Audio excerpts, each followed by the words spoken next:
गजाननं भूतगणादिसेवितं कपेत्थजम्बूफलचारुभक्षणम् उमासुतं शोकविनाशकारकं नमामि विघ्नेश्वर पादपङ्कजम्।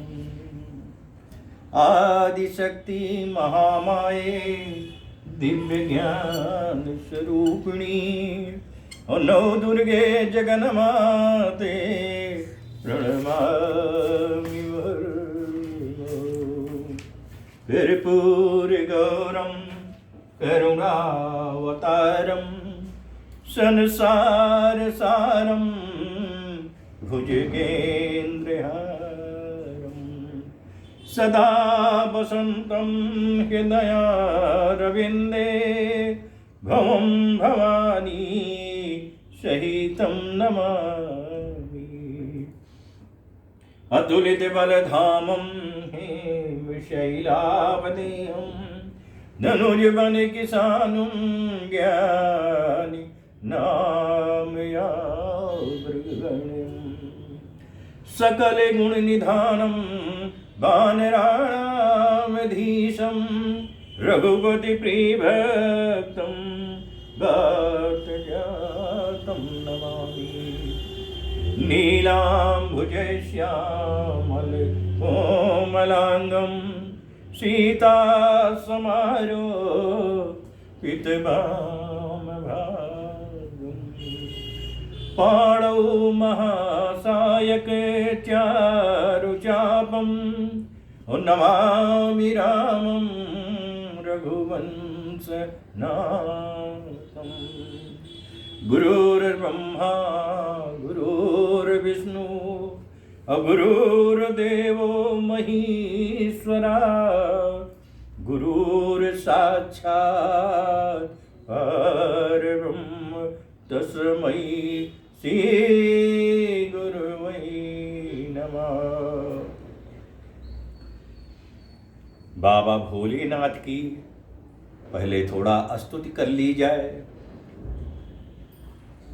क्योंकि जगत के सर्वश्रेष्ठ सर्वोत्तम देवों के देव सिर्फ महादेव हैं, विश्वनाथ हैं। विश्वनाथ मम नाथ पुरारी त्रिभुवन महिमा विदित तुम्हारी। आशुतोष तुम औढरदानी आरती हरहु दीन जन जानी। सो तुम जानहु अंतरयामी पूर्वहु मोर मनोरथ स्वामी। देमी पूज बंद कमल तुम्हारे सुरेंद्र मुनि सब होहि सुखारे।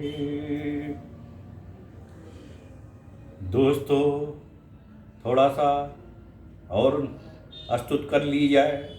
नमः शिवाय बाबा नमः शिवाय, नमः शिवाय भोले नमः शिवाय, नमः शिवाय ओम नमः शिवाय बम बम भोले नमः शिवाय, नमः शिवाय ओम नमः शिवाय बम बम भोले नमः शिवाय, नमः शिवाय ओम नमः शिवाय हरि हर भोले नमः शिवाय।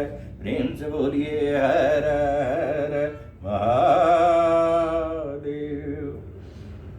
दोस्तों श्रोता बंधुओं, श्री शिव महापुराण की कथा चल रही है। अब हम कथा में प्रवेश करने चल रहे हैं। सबसे पहले भगवान भोलेनाथ की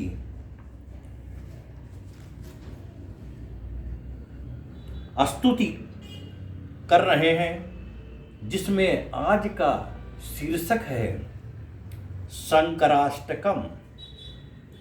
बहुत अद्भुत अलौकिक दिव्य स्तोत्र है और नित्य वंदनीय है। इसी से वंदना करना चाहिए, इसी से पूजा अर्चना करना चाहिए। सिर्फ बाबा भोलेनाथ ही हैं कि भाभी मेटि सकें त्रिपुरारी। सिर्फ भोलेनाथ ही सर्वश्रेष्ठ हैं, देवों के देव महादेव। जो असंभव है उसको संभव बनाने वाले सिर्फ महादेव जी हैं। शीर्ष जटागण भारम गरलयाहारम समस्त संहारम कैलासयद्रिविहारम पारम भववारिधेरहम वंदे चंद्रकल्लोलजौभालम अकंठ व्यालम और जगत्रयीपालम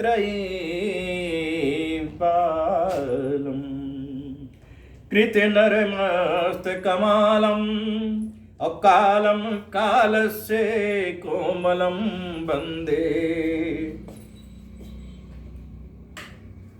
कोपे क्षणहते कामम अस्वात्मा रामम नगेन्द्र जावामम संसृति शोक विरामम श्यामम कंठेन कारणम वंदे कटितट विलसित नागम खंडित यागम महाद्भुत त्यागम अभिगत विषय रसरागम भागम यज्ञेषु बिभ्रतं वन्दे त्रिपुरादिक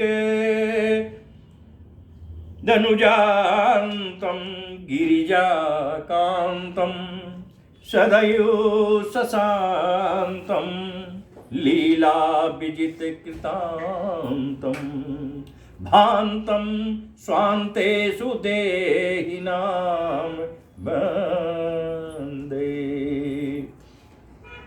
सुरसरिद प्लुतकलेशं त्रिदशकुलेशं हृदयालयापेशं विगताशेषकलेशं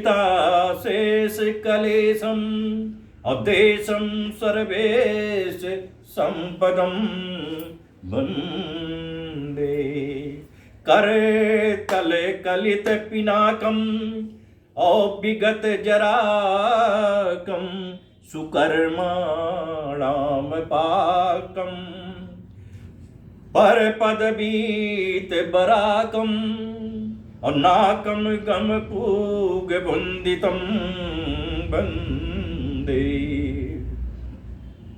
भूति विभूषित कायं अदुस्तर मायं भवविवर्जितायं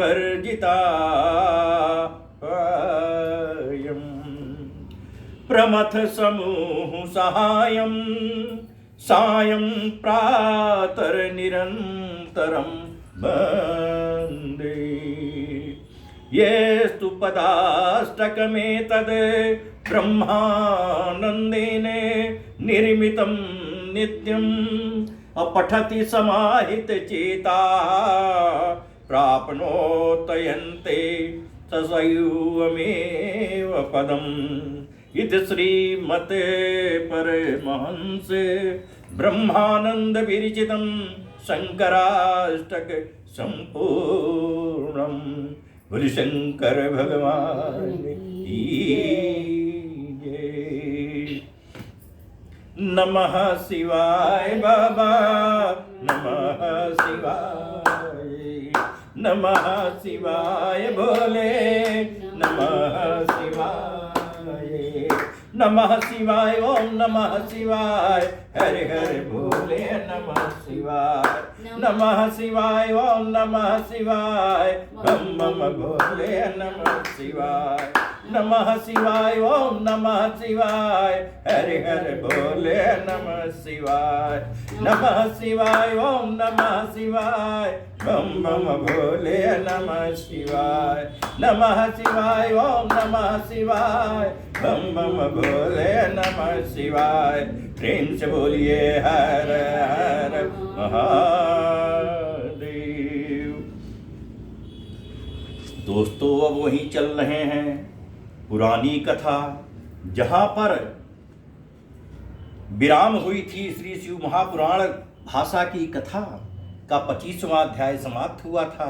26वां अध्याय प्रारंभ होने जा रहा है और आज का प्रसंग है शिव और दक्ष का विरोध।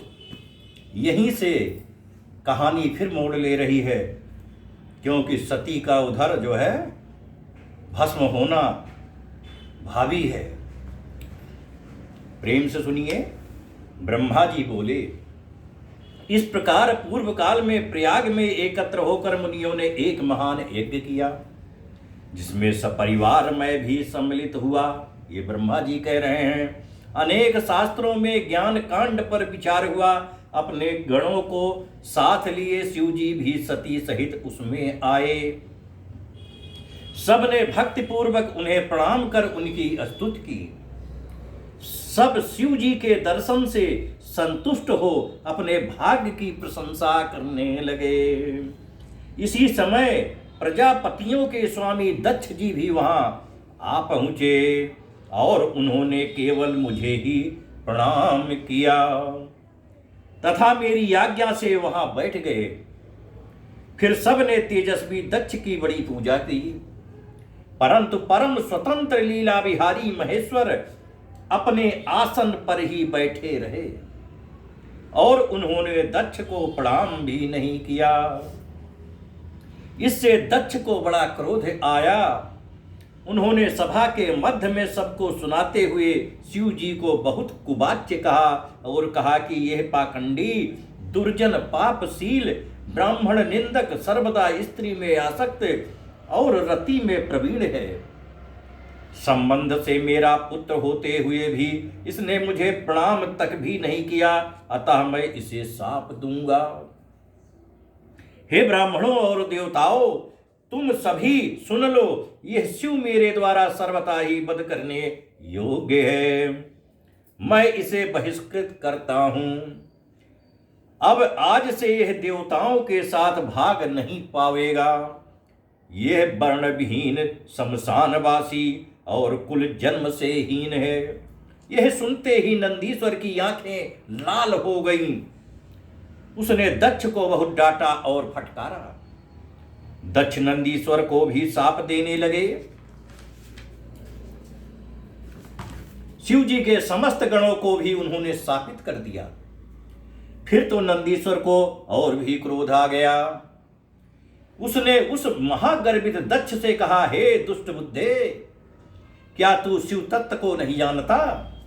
रे मूर्ख, यह तो तूने भृगु आदि ऋषियों के मध्य में इन महाप्रभु भगवान शंकर का उपहास किया है। इससे शिव जी के प्रभाव से मैं भी तुझे शाप देता हूं कि तुम सब ब्राह्मण वेद का वास्तविक अर्थ ना समझकर केवल अर्थवाद पर ही विश्वास करोगे। जब क्रुद्ध नंदीश्वर ने इस प्रकार ब्राह्मणों को शाप दे दिया, तब वहां बड़ा हाहाकार मच गया और दक्ष ने तो पहले ही शंकर जी को शाप दे दिया था। तब भगवान शंकर नंदीश्वर को समझाते हुए बोले, हे महाप्राज्ञ, तुम्हें क्रोध नहीं करना चाहिए था। तुमने मेरे नाते व्यर्थ ही ब्राह्मण वंश को शाप दे दिया। मैं ब्राह्मण और वेद को शाप नहीं देता हूं। तुम यह यथार्थ में जान लो कि दक्ष का शाप मुझे नहीं लगा। अब तुम शांत हो जाओ। मैं ही यज्ञ कर्म और यज्ञों का अंग हूं।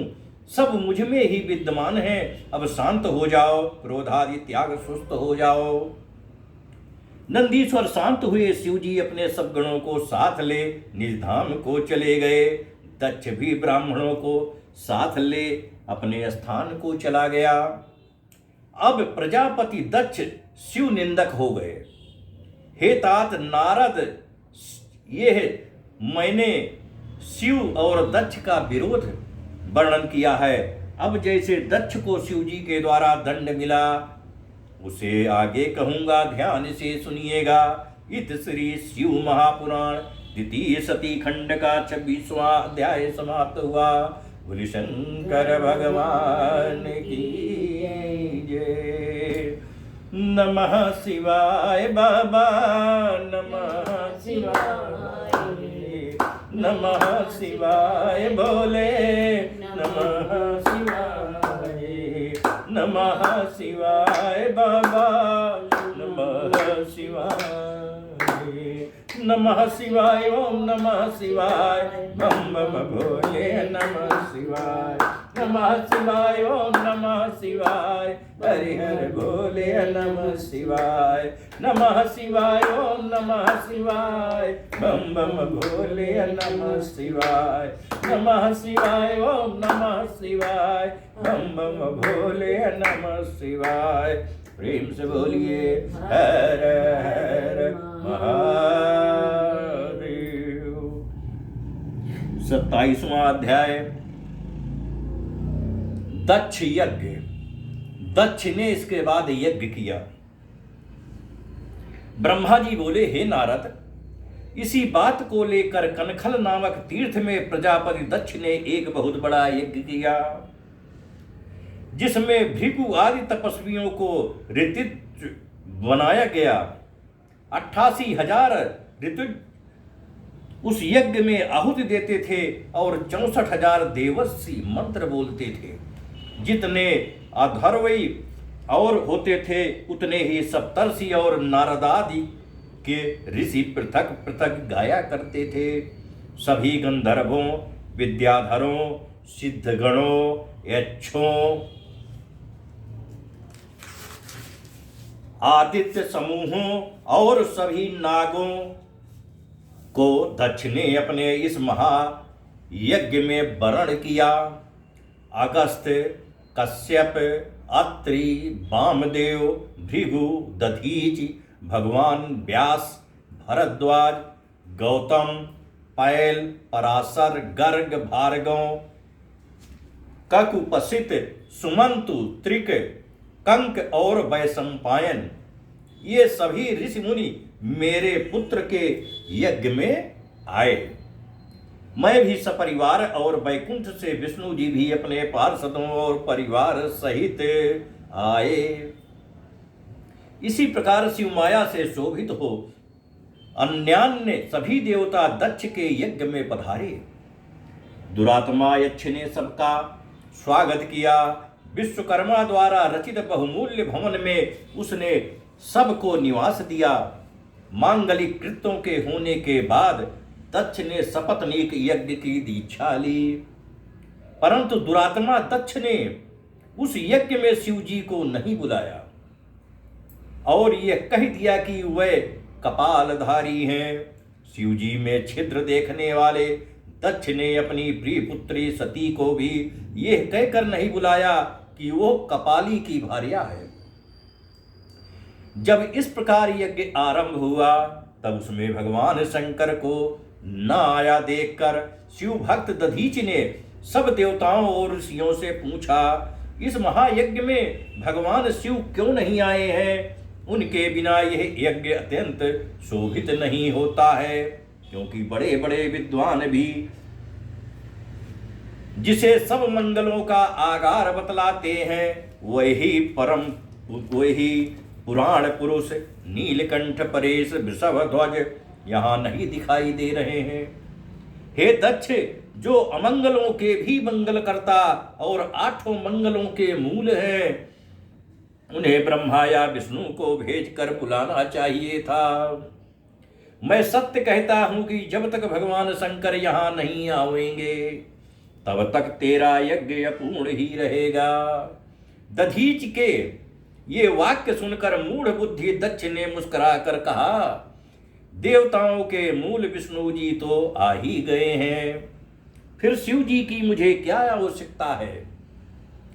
ये कहो कि मैंने ब्रह्मा जी के कहने से उसे अपनी कन्या दे दी। नहीं तो उस अकुलीन माता पिता से रहित भूत प्रेतों के स्वामी, अत्यभिमानी, मूर्ख, स्तब्ध मानी और ईर्षा करने वाले को कौन पूछता? वो इस यज्ञ कर्म के कदापि योग्य नहीं है, इसलिए मैंने उसे नहीं बुलाया है। तुम फिर कभी ऐसा ना कहना, मेरे इस यज्ञ को तो आप सब लोग ही मिलकर सफल बनावें।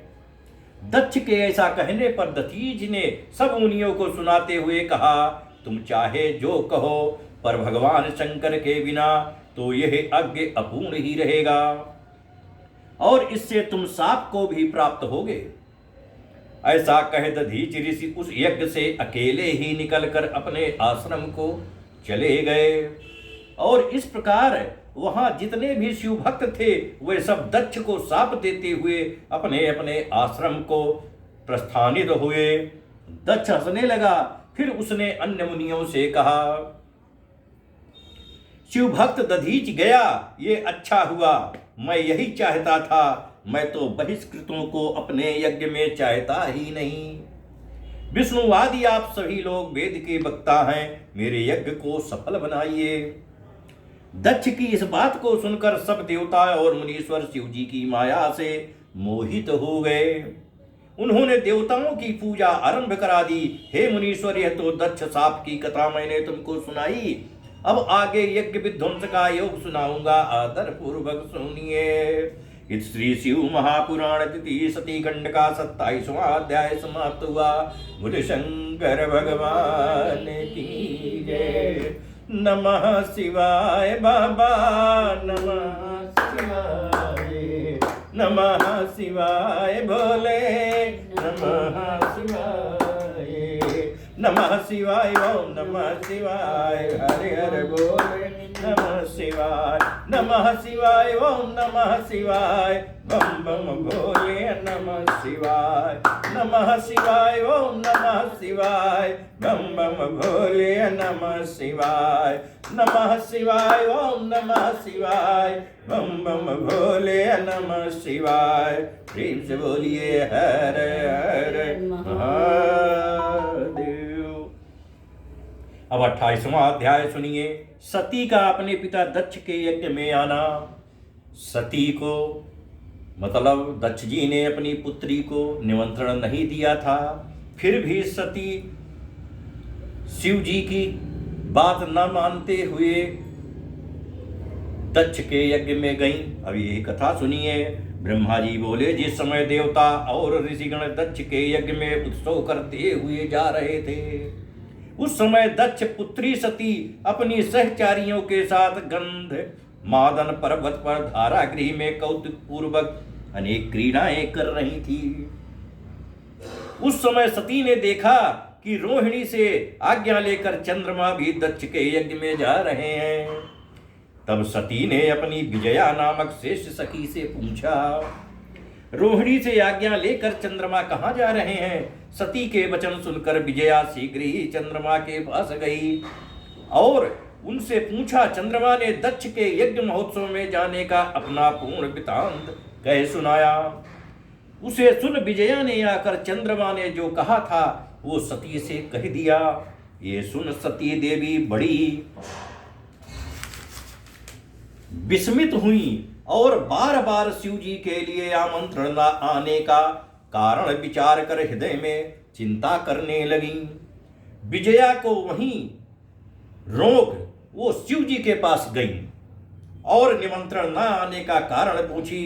शिव जी ने अपनी प्रिया सती को समीप बैठाकर बहुत मान पूर्वक वचन कहकर उन्हें प्रसन्न किया और पुनः सज्जनों को मान देने वाले भगवान शंकर अपने गणों के मध्य में शीघ्र ही सती से बोले, हे सुमध्ये, तुम किस कारण इतनी आश्चर्यचकित सी होकर इस समय सभा में आई हो?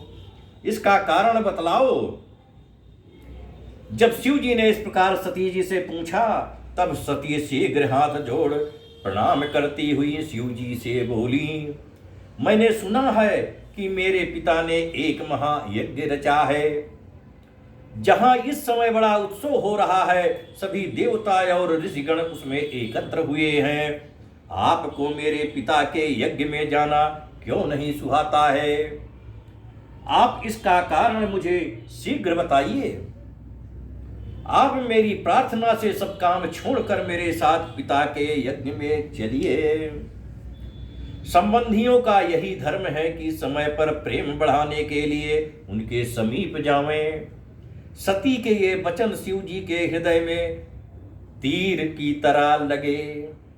फिर भी वह इस प्रकार प्रिय वचनों में बोले, हे देवी, तुम्हारे पिता दक्ष मुझसे विशेष वैमनस्य रखते हैं, इसी कारण उन्होंने मुझे निमंत्रण नहीं दिया है, और जो बिना बुलाए दूसरों के घर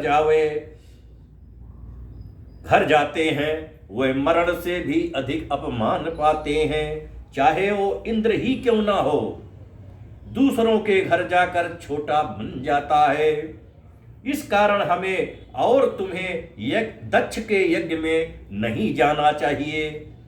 मैं तुमसे सत्य कहता हूं कि बाणों से विद्ध होने पर भी मनुष्य इतना व्यथित नहीं होता जितना अपने संबंधियों के आक्षेप से मनुष्य का हृदय दुखी हो जाता है। यह सुन सती जी क्रोधित हो गईं और शिव जी से बोली, हे शंभो, आप तो वही सर्वेश्वर हो जिनसे कि यज्ञ सफल होता है, परंतु इस पर भी मेरे दुष्ट पिता ने आपको नहीं बुलाया।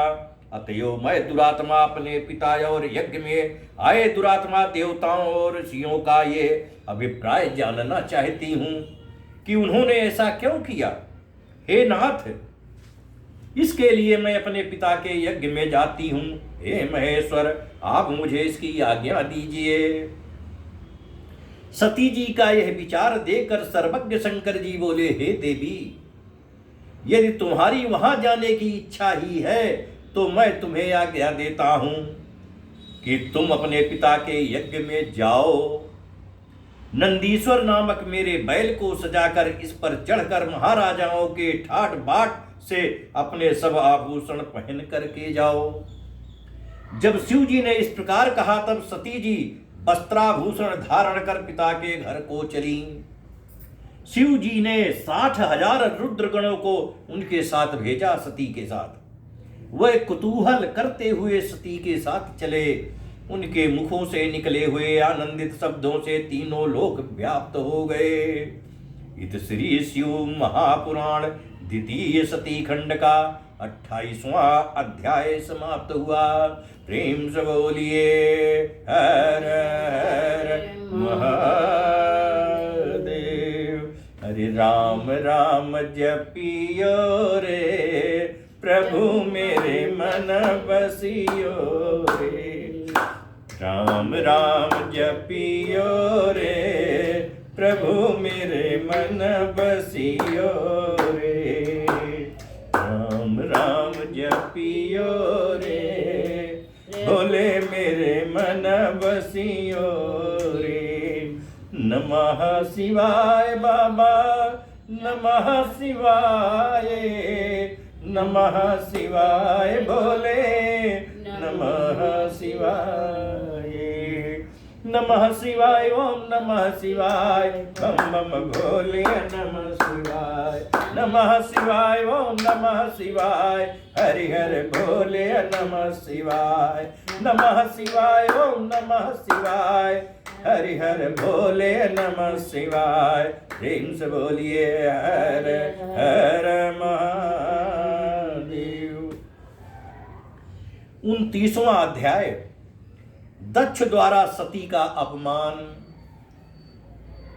ब्रह्मा जी बोले, जब सती जी वहां जा पहुंची दक्ष जी के अपने पिताजी के यज्ञ में, जहां विशाल यज्ञ हो रहा था और जहां देवता असुर और मुनींद्र आदि कुतूहल कर रहे थे, तब सती को आते हुए देखकर उनकी माता अश्विनी तथा बहनों ने यथोचित सत्कार किया, परंतु दक्ष तथा उसके अनुयायियों ने कुछ भी आदर नहीं किया।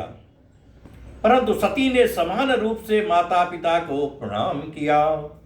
यद्यपि वो हृदय से दुखी थीं, क्योंकि उन्होंने यज्ञ में विष्णु आदि सब देवताओं का पृथक पृथक भाग देखा परंतु शंभु का भाग नहीं देखा। इससे सती को बड़ा क्रोध आया। फिर तो वो सभी को क्रूर दृष्टि से देखती हुई बोली, हे पिताजी, आपने भगवान शंकर को क्यों नहीं बुलाया? वह तो स्वयं यज्ञ स्वरूप, यज्ञांग और यज्ञों के दक्षिणा स्वरूप हैं। बिना उनके आए आप इस यज्ञ का संपादन ही कैसे कर लेंगे? उनके बिना तो आपका ये सब कुछ अपवित्र ही रहेगा, क्योंकि हव्य कव्य और मंत्र आदि सब कुछ शिवमय ही है। फिर शिव जी के बिना आपने यज्ञ कैसे आरंभ कर लिया? क्या आप शंकर को कोई सामान्य देवता समझते हैं? ये आपने उनका अपमान किया है। हे नीच पिता, आज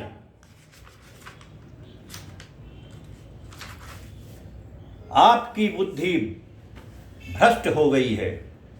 तभी तो इस समय आपने उन शंकर को नहीं पहचाना। फिर ये ब्रह्मा विष्णु आदि देवता और मुनीश्वर भी बिना शिव जी के तुम्हारे यज्ञ में सम्मिलित होने कैसे चले आए? इस प्रकार कहकर शिव स्वरूपा सती ने सब देवताओं को धमकाया, धिक्कारा, और विष्णु जी को तो उन्होंने बहुत ही लज्जित किया। विष्णु जी सती के वचन सुन भय से व्याकुल हो मौन हो गए। तब दक्ष अपनी पुत्री के ये वचन सुनकर क्रुद्ध हो उसे टेढ़ी दृष्टि से देखते हुए बोले, हे भद्रे, बहुत कहने से क्या लाभ? तू यहां चली क्यों आई? चाहे यहां रहे और चाहे तू चली जा, मुझसे तेरा कोई प्रयोजन नहीं है। तेरा पति तो भूत प्रेतों का राजा है, जो वेद बहिष्कृत, अकुलीन और अमांगलिक है। इसी कारण तेरे कुवेशधारी पति शिव को मैंने यज्ञ में नहीं बुलाया। पापी ब्रह्मा के कहने से मैंने तुझे उसके लिए दे दिया। अतएव तू क्रोध ना कर और स्वस्थ चित्त हो जा। जब तू इस यज्ञ में आ गई है तो अपना भाग ले ले। दक्ष के इन वाक्यों से सती को संतोष ना हुआ और वे अपने पिता की ओर देखकर अत्यंत रुष्ट होकर बोली, हे पिताजी, मेरी शिव दर्शन की इच्छा है। मैं उनके पास कैसे जाऊं? और जब वे मुझसे पूछेंगे तब मैं उन्हें क्या उत्तर दूंगी? फिर तो जगत को उत्पन्न करने वाली देवी अत्यंत क्रुद्ध हो अपने पिता से इस प्रकार बोली, हे पिताजी, जो शिव जी की निंदा करता है अथवा सुनता है वे दोनों नरकगामी होते हैं। अपने स्वामी का अपमान सुनकर मेरे जीने से ही क्या लाभ होगा? अतएव मैं अग्नि में प्रवेश